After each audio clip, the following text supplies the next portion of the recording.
todos muito bem-vindos para a nossa aula de corretoras de câmbio, as super conhecidas como casas de câmbio. Certamente você já viu, certamente você já ouviu, certamente você tem uma boa noção de como atua uma casa de câmbio, que no mercado nós chamamos de corretoras de câmbio. É sobre isso que a gente vai falar nessa aula, então vamos entender como é que funciona.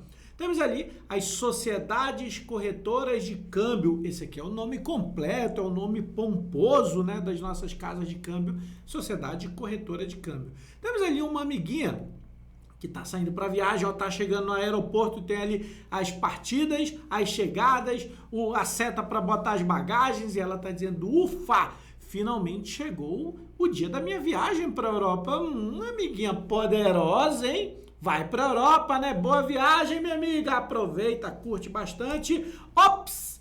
Esqueci de trocar real por euro. Ô, amiguinha, você esqueceu de trocar o real pelo euro, é? O nosso real pelo euro. Lá na Europa você vai precisar de euro, sim. Então, você está no aeroporto, chegou o dia da viagem, o que você pode fazer? Você vê muito em aeroportos casas de câmbio, né? As casas de câmbio, elas fazem troca de moeda. Sim, é muito comum a gente encontrar nos grandes aeroportos do país casas de câmbio para fazer essa troca de moeda. Não só em aeroportos, a gente encontra também em shoppings e outros locais. Porém, é disso que a gente está falando, das casas de câmbio que atuam fazendo troca de moeda estrangeira pela moeda nacional, né? Troca ou o nosso real pelo euro, pela libra, pelo dólar, pelo ien ou vice-versa, né? Vamos então ver as principais características? São essas aqui. Elas vão intermediar operações com moeda estrangeira, justamente isso que nós acabamos de falar, né? Essa troca de moeda estrangeira. O que mais? Ela faz envio e recebimento de ordens de valores ao exterior, mas tem um limite, até 100 mil dólares. Isso, faz remessa, né? Faz recebimento de valores ao exterior, mas limitado a 100 mil dólares. Inclusive, operações vinculadas de importação e exportação também tem um limite de 100 mil dólares. Então, também faz operações que estejam vinculadas tanto para exportação quanto para importação, mas também limite até 100 mil dólares. Outro ponto extremamente importante é isso aqui, ó. Operações das corretoras de câmbio afetam a PETAX, que é a taxa de câmbio no país. É lógico que as operações de câmbio nas corretoras de câmbio ou ainda nas casas de câmbio vão afetar a PETAX. A PETAX é a taxa de câmbio do país. E aí ela vai mudar conforme o fluxo na entrada e saída de moeda estrangeira, o volume de entrada e saída que está sendo negociado de moeda estrangeira. Então, lógico que as corretoras, as sociedades corretoras de câmbio, o volume que está sendo negociado lá, vai também afetar a nossa PETAX. Pensa comigo, essas casas de câmbio, corretoras de câmbio, elas não são bancos. Então, elas vão receber moeda estrangeira e vai ali até um dealer, uma outra instituição financeira e vai trocar o dinheiro estrangeiro pelo nosso, né? E vice-versa.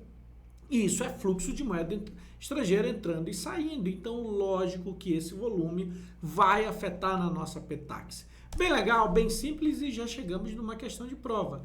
Nas operações de câmbio, a diferença entre realizar a operação em um banco ou uma corretora é que... E aí, qual é a diferença? Vamos lá, a letra A diz o seguinte, no banco existe um limite máximo de operações. Não foi isso que a gente viu. A gente viu que existe um limite na corretora de câmbio, não é não? Então, não é a letra A. Deixa eu pegar uma cor vermelha aqui, tá aí. Não é a letra A. No banco não tem limite, não. Se você quiser fazer operações que excedam os 100 mil dólares, você deve fazer uma operação em um banco, tá bom? Que mais? A letra B diz o seguinte, na corretora existe um limite máximo em operações. Sim, na corretora existe um limite máximo e a gente acabou de ver, né? 100 mil dólares. Vamos ver as demais? Letra B vai ser a nossa resposta correta. Vamos ver as demais. Nos bancos, as taxas são sempre mais elevadas? Não, isso aí não tem nem como a gente cravar, né? Que a taxa no banco vai ser sempre mais elevada do que na corretora. Não tem como existir essa certeza disso. E pelo contrário, geralmente é muito mais comum que no banco a taxa seja mais baixa. Porém, isso é condições de mercado. Enfim, vamos para a próxima. Letra D.